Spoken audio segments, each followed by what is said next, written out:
अब्बू, अब्बू, मुझे एक बात तो बताएं। हाँ, पूछो। बीमार मुर्गी के मुंह वाले बेटे। काफी दिनों से ना अब्बू सोशल मीडिया पे भेसबाजी चल रही है। मैं ये भेसबाजी देख के अब्बू बड़ा परेशान हो गया हूँ अब्बू।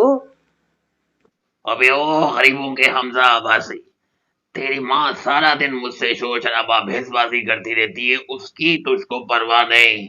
सोशल मीडिया में जो भेसबाजी चले उसकी तुझे बड़ी परेशानी फिक्र खाई जा रही है। अब्बू अब उसमें मैं आप दोनों को क्या कर सकता हूँ अब्बू। ऊपर अल्लाह, नीचे अब्बा अब्बू। अब्बू मुझे बताए ना ये बात क्यों परेशान कर रही है।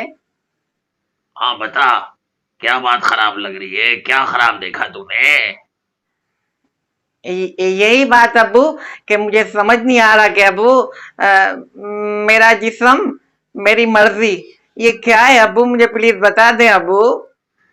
मेरा जिस्म मेरी मर्जी क्या है? मैं तुझे खुल के बताऊंगा। मेरा जिस्म है मारवी सरमत और मेरी मर्जी है खलील उर रहमान कमर साहब।